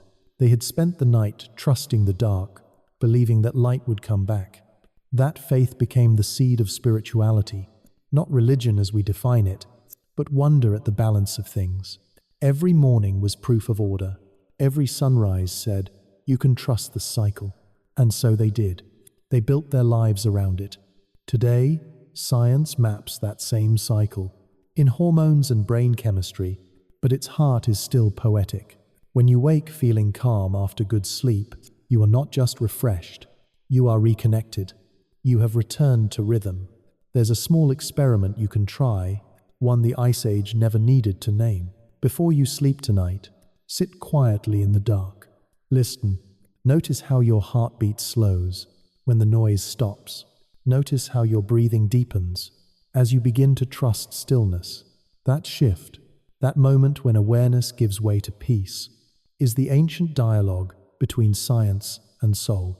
Every night you repeat it. Every morning you wake renewed. You are the living proof that philosophy doesn't only live in books. It lives in the pulse of your blood, in the rhythm of your lungs, in the quiet between thoughts. Maybe that's what the first thinkers discovered. When they looked into firelight and felt themselves drifting, they weren't just tired. They were learning that there is wisdom in surrender, that the body knows what the mind forgets. When we close our eyes, we are not leaving the world. We are joining it. We are falling into the same stillness that once held the mammoths, the forests, the sleeping glaciers. It's all one breath. So when science tells you that sleep heals the brain, you can believe it. But when your heart tells you that sleep is also prayer, that it's a way of remembering you belong to something larger, believe that too. Because both are true, and both are ancient. The IceAge dreamers knew it without words, that knowledge is not only what you think when awake, but what you feel when you let go. In that balance between science and silence, between cold and warmth, humanity began to understand itself. And maybe that's why, even now, the softest wisdom still comes, in the moments just before sleep, when the mind grows quiet enough to listen again to the earth breathing beneath it. Would you like me to continue with part 15, Mindful Pause, where the narration slows down completely, inviting the listener to breathe, relax, and enter the same meditative stillness that ancient humans once shared before drifting into deep rest? Let's stop here for a while. No analysis, no history, just quiet, the kind of quiet that exists between one heartbeat and the next, the kind of quiet that the IceAge knew well. Take a slow breath in. Feel the air moving through you, the same air that once moved across frozen plains, the same air that filled the lungs of those who slept before you. Hold it for a moment. Now let it go. You can almost hear the sound it makes as it leaves, a small wind traveling back into the world. Everything alive is breathing somewhere. Every tree, every wave, every cloud of your ancestors' memory, all of it exhales. The people of that ancient world knew this silence. They didn't name it mindfulness, but they practiced it every night. Before lying down, they listened to wind, to snow, to flame, to themselves. They waited until their bodies matched the stillness around them. Only then did they rest. Tonight, we'll do the same. Close your eyes. Imagine the fire fading to a glow. Its warmth touches your face, then drifts down your neck, your shoulders, your arms. The heat becomes softer, slower, until it feels less like fire and more like memory. You don't need to picture anything more. Just breathe in the rhythm of the world. Inhale for 4 counts. Hold. Exhale for 6. Let your body follow the oldest rule of the planet. Everything expands, then contracts. Everything comes, then goes. If you listen carefully, you can sense the same pulse in everything. The drip of water from a melting icicle, the crack of distant frost, the sigh of the sleeper beside you. It's all one pattern. Notice your hands. They've done enough for today. They've built, carried, touched. Now let them rest. Feel the warmth collecting in your palms, then flowing inward toward your chest. Notice your feet. They've walked through hours of light and noise. Now they have nowhere left to go. The ground beneath them, whether it's stone, soil, or mattress, is holding you exactly the way the earth held them, unconditionally. Notice your breath again. Each inhale feels a little colder, each exhale a little warmer. That's balance. Before we go further, pause. Let everything you've been imagining, the snow, the caves, the flicker of fire, begin to fade softly into the background. This is where the story slows down. This is the part meant not for learning, but for breathing. Take a slow breath in, hold it for a heartbeat, and let it go. The Ice Age people did not call this mindfulness. They didn't need a name for what they did naturally. Every night, before sleep, their bodies entered this same rhythm. The rhythm of waiting, of listening, of becoming still enough to hear the world breathe back. Try to imagine that quiet now, the kind that feels alive, not empty, but full of presence. You are inside a cave, or perhaps inside your own room, it doesn't matter. The feeling is the same. You can sense warmth nearby. You can sense the pulse of your own blood, steady and calm. The air moves slowly here, like water under ice. The sounds around you are soft. A faint a sigh of distant wind, the slow rhythm of something larger than you. It's okay to drift. That's what this space is for. Inhale again. Notice the temperature of the air as it enters cool, light. Exhale, and notice the warmth leaving your chest. You're sharing breath with everything around you. It's the same air that filled the lungs of the ancient sleepers, the same molecules of oxygen and dust and memory, the same rhythm of life repeating across ages. Every time you exhale, imagine the world softening a little, the walls breathing with you, the floor remembering warmth, the air turning thick with calm. You might start to notice small sensations, the weight of your hands, the pull of gravity, the slow drift between wakefulness and dream. Don't resist it. That in-between state is where peace hides. It's the same calm that the first humans felt when they learned to trust the night. Back then, before words, their minds quieted naturally. They didn't need music, or rituals, or instruction. The silence of the world did it for them. The low howl of wind through stone, the crack of wood, the slow pulse of fire, all of it whispered the same message. Rest. You've done enough for today. Let that message reach you now. You, too, have done enough. You, too, have earned the right to let go. If your thoughts wander to memories, to worries, to lists of things unfinished, that's all right. Each one is like a small ember. Acknowledge it, then let it cool. There will be warmth again tomorrow. Tonight, there only needs to be quiet. Ancient people didn't separate survival from gratitude. They ended each day with a moment like this, not as ritual, but as instinct, a pause before sleep to thank the fire, the walls, the hands that kept watch. Gratitude, spoken or silent, was the final act of safety. Take a moment to do the same. Think of something small from your own day, a kind word, a meal, the simple miracle of being warm. Hold it in your mind, breathe in slowly, and on the exhale, let it dissolve into the air. That is all the prayer the night requires. You might imagine the watcher at the fire again, eyes half closed, listening to the quiet. Their hum drifts across the cave like smoke, and for a second, you can't tell if it's them or you who is breathing. The sound, the air, the warmth, it's all one thing now. Notice your heartbeat, how it seems slower, rounder, as if it's keeping time with something vast and patient. That's not imagination. Your body listens to rhythm. It always has. That's why lullabies work, why the crackle of fire calms you, why the pulse of rain makes you drowsy. You are tuned to the same meter that once guided the stars. For a few moments, do nothing at all. No effort, no story, just being. The cave is still there in your mind, but its edges are softer now. The people around you have disappeared into dream. Even the fire has become only a glow, a slow red heartbeat at the edge of sight. You don't need to follow the story anymore. You can just rest inside it. Let the narrative fade, like a thought left unfinished. Let the world shrink until all that remains is warmth, breath, and darkness. If this were one of those ancient nights, this would be the moment the watcher finally lies down too. The fire would be left to keep its own small vigil, and the entire cave, every life, every breath, would fall into the same deep rhythm. That rhythm is waiting for you now. It has been waiting for centuries. Take one last deep breath. Let it fill you completely. And as you exhale, Imagine the last light fading from the fire, the glow softening into embers. The night, vast and gentle, folds itself around you. You are safe here. You are warm. You are part of the same silence that carried our ancestors through the coldest winter.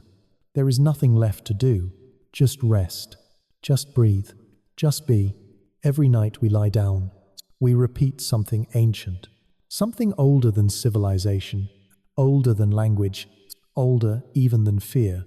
The way we rest, the way we cover ourselves, the way we turn toward warmth, all of it comes from them, from the people who slept beside firelight when the world was young and white with ice. Those IceAge never left us. They only changed shape, turned from bone huts into houses, from flickering embers into electric lamps, from the low hum of wind into the quiet hum of machines. Yet somewhere beneath all that modern noise, the old rhythm still beats. It lives in small things, in the way we gather around light, even when we don't need it, in the way we tell stories at night, as if the dark still listens better than the day, in the way silence, once we find it, feels like returning home. You can see the lineage everywhere. The Inuit igloo, the Samigawati, the Mongolian yurt, each a descendant of the Ice Age hearth, circular, inward, built to trap warmth, designed not just for shelter, but for togetherness.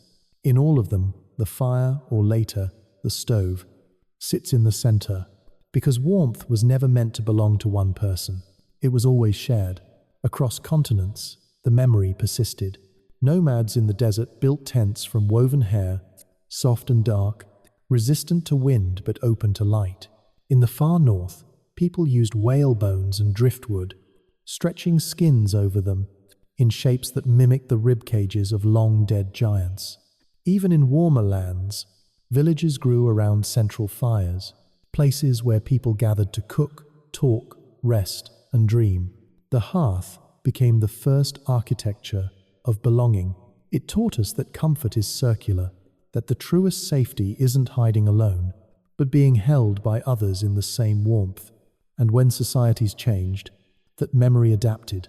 Clay stoves became brick chimneys, bonfires became fireplaces, villages became cities, but still, every home had a center of light. Even now, in an age of screens and satellites, we gather around new hearths. We scroll by the glow of digital flame. We stare into light for comfort, just as they once stared into fire for meaning. It's easy to think we've left those people behind, those half-naked wanderers of frost and stone, but we haven't. They built the foundation of every human gesture. When you tuck a blanket around someone you love, when you boil water on a cold morning, when you pause before sleep to feel gratitude, you're finishing the work they began. Even our bodies still remember. Science calls it evolutionary inheritance. Our muscles relax more deeply in darkness. Our hearts slow near warmth. We sleep better with faint sound. Rain, breathing, wind, because somewhere inside, we expect the world to be alive as we rest. The shape of your bed, the rhythm of your breath, the very act of closing your eyes, each is a thread woven through thousands of generations. Each is connected to someone who once lay under mammoth fir, watching embers dim. Sometimes that memory surfaces in dreams. You dream of forests, of fires, of snow. You dream of shelters small and circular. You dream of light that never dies. And when you wake, you don't quite know why those images feel sacred, but your body does. It remembers what safety used to mean. Our ancestors didn't call it nostalgia. They called it continuity, the unbroken line between before and after. They believed memory lived not in the mind, but in the hands, in the work, in the gestures passed from elder to child. Even as the world warmed and ice retreated, they kept lighting fires the same way, kept circling together at night. The shape of life itself refused to change. If you trace human history long enough, you find that every civilization, no matter how far apart, built its life around that same principle, the warm center. The Greeks had the Hestia, the Romans the focus, the Chinese the ancestral stove, the Africans the evening drum fire, the Arabs the majlis with its shared pot of tea. Différent language, same meaning. To gather, to rest, to remember. Even religion borrowed its architecture from the cave. Temples, churches, mosques, all echo the same design. High walls, dim light, the quiet murmur of breath and flame. The faithful come in, bow their heads, and seek warmth not from fire, but from faith. Yet the gesture is identical. It's the same instinct, to be small before something infinite, to feel safe within it. Perhaps that's why sleep still feels sacred.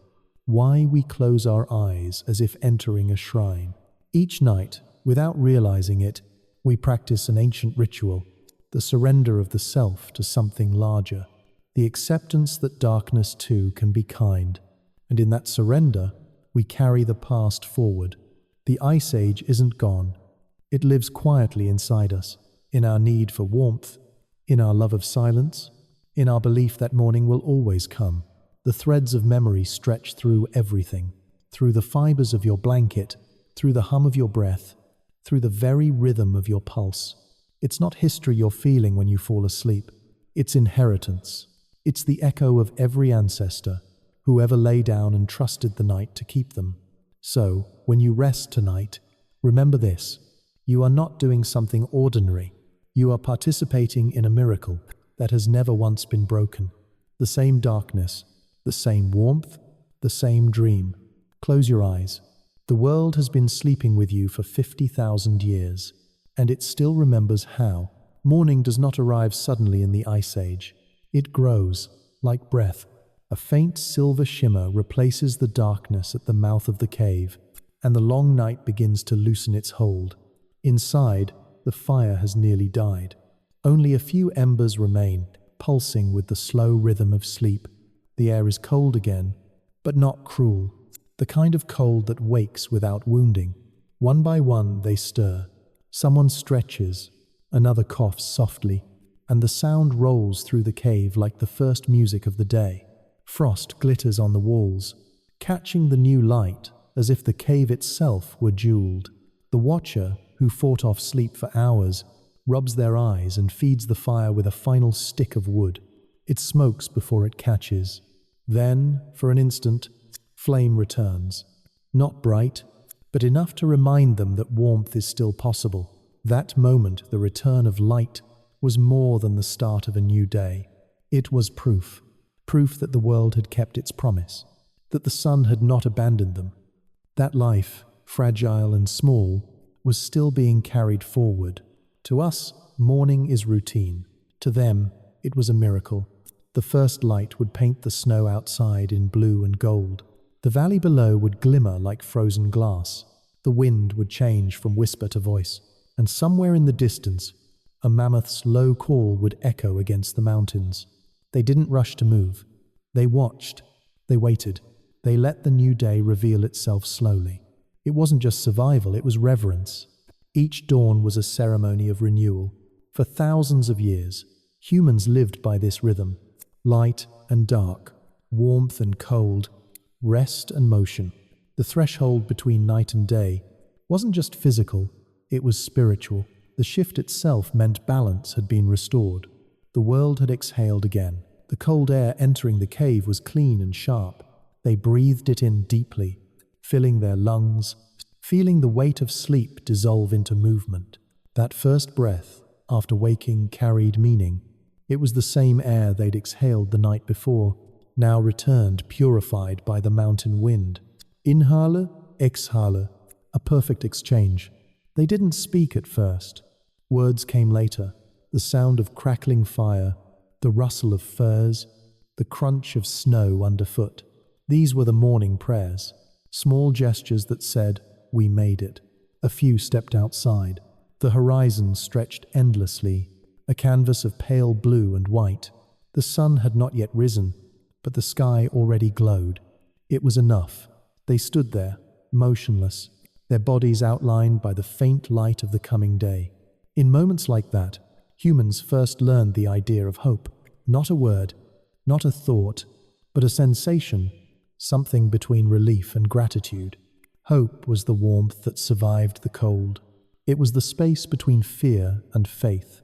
Science tells us that dawn triggers a chemical symphony in the brain. Melatonin fades, cortisol rises, the mind reawakens. But perhaps something else happens too, something less measurable. Perhaps morning is the body's way of saying thank you for another chance to feel sunlight. They didn't chase the light immediately. They respected its pace. Only when the full circle of the sun appeared did they begin their day. Someone would gather snow to melt for water. Someone would check the traps. Someone would tend to the skins drying near the entrance. The same tasks, the same rhythm, each day renewed like a heartbeat. Even now, our mornings carry the ghost of that slowness.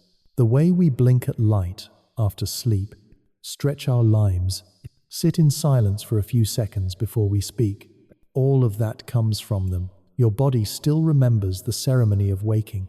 Think of your own mornings, the dim light creeping through curtains, the stillness before the world begins. That pause before movement, that's the same threshold, the same ancient recognition that darkness has ended, and you are still here. The Ice Age people didn't have clocks, but they knew exactly when to move.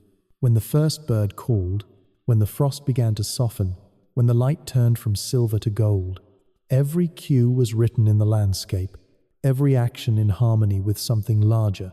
In that way, waking was not separation from sleep.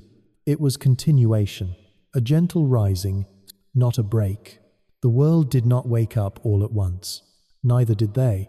Everything unfolded in rhythm, as if existence itself were stretching.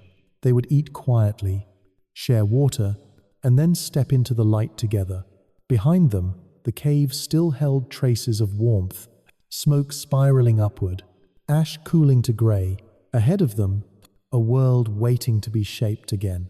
That moment between inside and outside, between darkness and light, was sacred. It was the line between memory and possibility. To cross it was to be born again. We still cross that line every morning. Most days, we forget. But the body never does.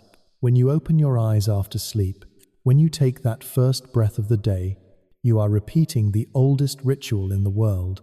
You are standing, once more, at the threshold of light, the same threshold they crossed when the last Ice Age night ended. The cold outside their cave is long gone, but the meaning remains. Waking is still proof of survival. Every morning is still an answer to a silent question the night asks, will we see the sun again? And when it rises, when it warms your skin, know that you are feeling the same joy they felt, the same miracle, the same promise kept. So breathe in the day as they once did, slowly, deeply, as if it were a gift returning to you, because it is. It always has been. Maybe comfort isn't about warmth at all. Maybe it's about trust. Our ancestors, sleeping beneath fir and stone, didn't conquer the cold, they befriended it. They learned to rest, not because the world was safe, but because they chose to believe that it could be, even for a few hours each night. That choice, that quiet surrender, is what made them human. We often imagine progress as a climb, from dark to light, from primitive to advanced, from survival to abundance. But perhaps, in one way, they were richer than us. They knew what it meant to stop, to rest fully, to let the mind go silent. Without guilt, without distraction. We, who live in endless light and noise, have forgotten how to listen to the dark. They knew that night was not emptiness. It was restoration. It was balance. There's something humbling in that thought, that the same minds that painted on cave walls and hunted mammoths also knew the value of stillness. They understood, instinctively, that rest wasn't laziness. It was sacred maintenance, a reunion between body and world. Maybe that's why, when we feel exhausted now, it's not only from work, it's from disconnection. We've forgotten the ceremony of stopping, the art of doing nothing, the wisdom of simply breathing beside a quiet flame. If you could trade places with one of them, just for a night, you might find that the silence they lived in wasn't lonely at all. It was complete.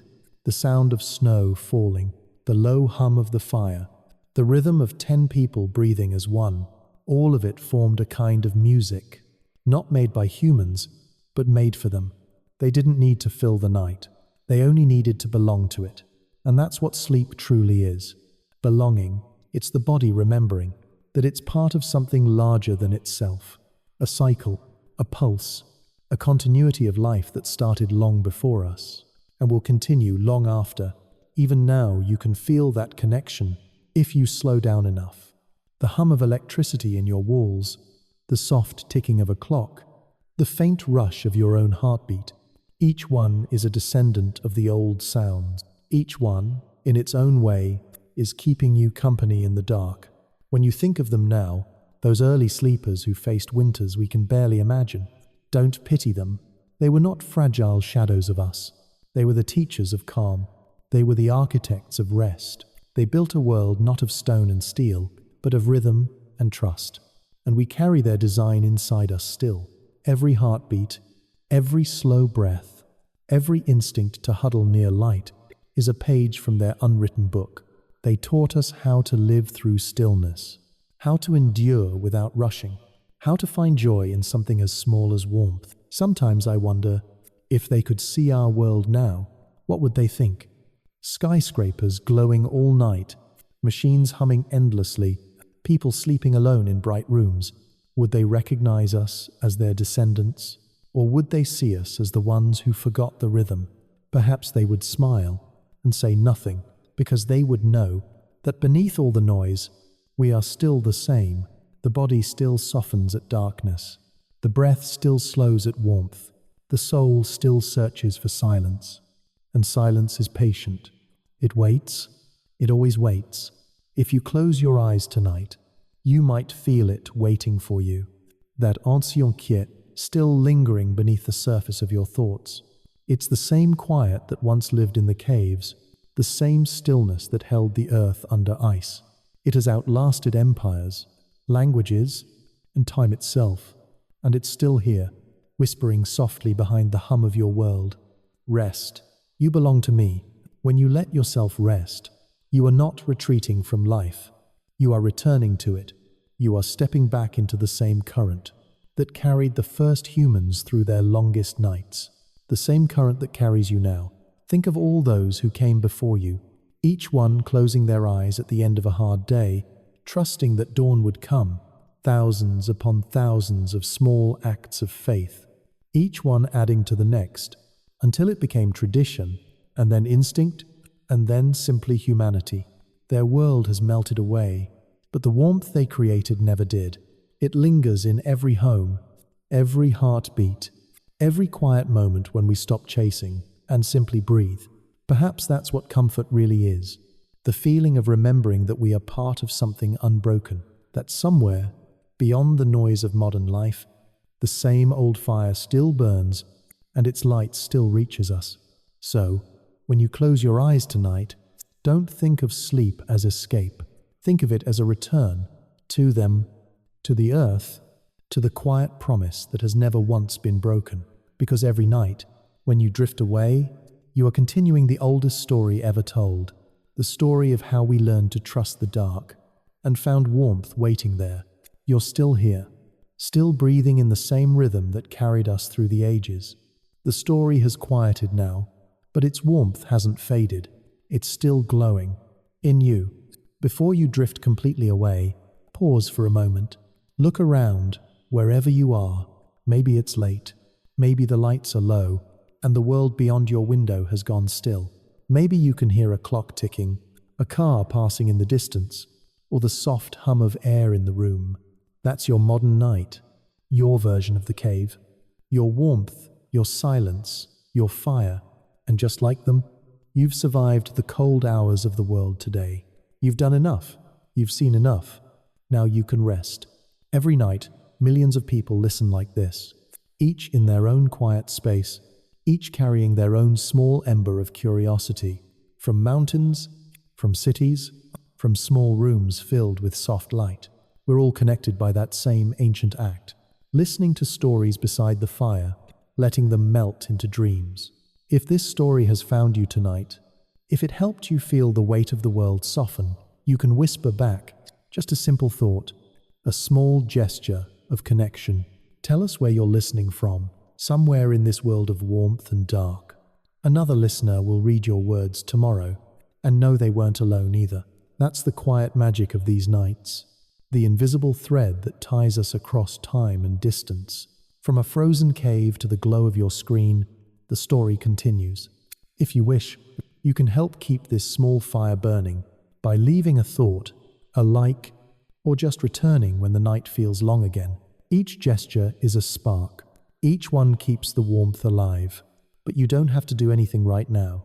Not yet. This part is only for you. Let your body sink into the bed. Let your breath slow until it matches the rhythm of the story. The room grows softer. The edges blur. Even your thoughts begin to glow like embers, fading gently, flickering into calm. The IceAge dreamers are gone, but their rhythm remains in your chest. It beats quietly, faithfully. The same pulse that carried them through endless winters carries you now through this small night of your own. So, before you fall asleep, take one last slow inhale and exhale. Outside, the stars are still there. Maybe you can't see them, but they're burning in silence. Their light older than language. Their glow is the same light that touched the caves, that reflected on the eyes of those who dreamed first. And tonight, it touches you too. You are part of that long, unbroken chain, from the first spark of fire to the soft glow of your lamp, from the first shared blanket to the quiet safety of your bed. You are both the ancestor and the descendant, both the dreamer and the one who remembers the dream. Let that thought hold you as you drift. You don't have to chase sleep. It's already coming. It knows the way. It's older than fear, older than worry, older than you. All you have to do is stop resisting and let it find you. The cave fades, the fire dims, the snow outside falls without sound, and all that's left is the slow, steady sound of breath, the same sound the earth has made for 100,000 years. Sleep well, traveler of time. The night remembers you, the warmth remembers you, and when morning comes, you'll rise from this story the way they once rose from the cold, rested, whole, alive. Until then, good night, and may your dreams carry you somewhere warm. The story of warmth doesn't end here. In truth, it's only just beginning, because somewhere beyond this night, after the IceAge fades, after the snow retreats and green begins to return, humans carry with them something that will change everything. Fire. It is no longer just survival. It has become memory, ritual, invention. The flame that once flickered in hidden caves will now burn in open air, in villages, in hearts. It will light the first stories carved into stone, the first tools forged from metal, the first dreams of civilization itself. But that transformation, that moment when humanity learned not only to keep the fire, but to shape it, is another tale, a story of how light conquered fear, how the night itself began to listen, how one small flickering glow became the seed of all knowledge and imagination. In the next episode, we'll travel there. We'll walk beside the first people who realized that fire could do more than protect, it could create. We'll watch sparks rise into the dark and see how they became ideas. We'll follow the journey from wild flame to forge, from cave to hearth, from warmth to wonder. It's the story of how fire changed the night forever. And when that story begins, you'll feel the rhythm shift again, the sound of crackling logs replaced by glowing embers of thought, the same light that once lulled our ancestors to rest, becoming the torch of progress and curiosity. But for now, don't chase the future. Let the present night hold you a little longer. The fire is dimming, the snow outside is quiet, and the air is still heavy with the peace of sleep. Close your eyes. You've heard the story of how cavemen slept through the coldest winters. Now let their calm guide you into your own. Feel your breath deepen, your thoughts grow slower, your body sink into the same ancient rhythm. When you wake again, it will be morning somewhere, your world bright, your room warm, your heart steady, and when you're ready to return, to listen again. The next fire will already be waiting for you, because the story of humanity is the story of light learning to speak.